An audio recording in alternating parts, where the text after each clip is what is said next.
তো আমার মনে হচ্ছে আমার জায়গা থেকে তাদের সাথে দেখা করা উচিত। আমি তাদের সাথে দেখা করেছি এবং ওনারা একটা টাইম ফ্রেম দিয়েছেন যে এই বিষয়ে সরকার অ্যাড্রেস করা উচিত।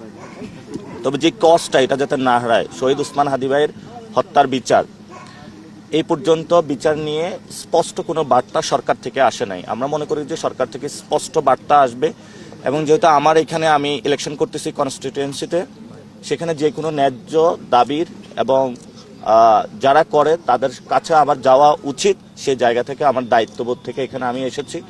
আমরা আশা করব দ্রুতই সরকার এই বিষয়ে যে শহীদ ওসমান হাদি ভাইয়ের যে বিচার, সেই প্রক্রিয়া নিয়ে স্পষ্ট বক্তব্য দিবে জাতির সামনে এবং এই বিষয় নিয়ে আমরা ওসমান হাদি ভাইয়ের, পুরো বাংলাদেশের মানুষ ওসমান হাদি ভাইয়ের বিচারটা বুঝে পাবো এবং খুনিদের দৃষ্টান্তমূলক শাস্তি হবে, যাতে ঢাকা 8-এ কোনো সন্ত্রাসী এই ধরনের আর ঘৃণ্যমূলক কোনো কর্মকাণ্ড জীবনও করার সাহস না পায়।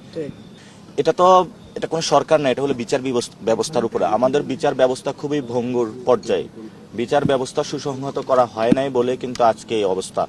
সেই জায়গা থেকে আমরা মনে করি এই বিচার বিভাগ দ্রুত গতিতে এই বিষয়ে রায় দেওয়া উচিত এবং যারা সুনির্দিষ্ট আছে গোয়েন্দা সংস্থা, সে বিষয়ে অ্যাকশন নেওয়া উচিত। বাংলাদেশে অনেক ঘটনা ঘটে, মুসাব্বিরের হত্যাকাণ্ডে শুটারকে পাওয়া গেছে, ওসমান হাদিকে কারা খুন করেছে সে বিষয়ে এখনো কেন সরকারের সুস্পষ্ট বক্তব্য নেই?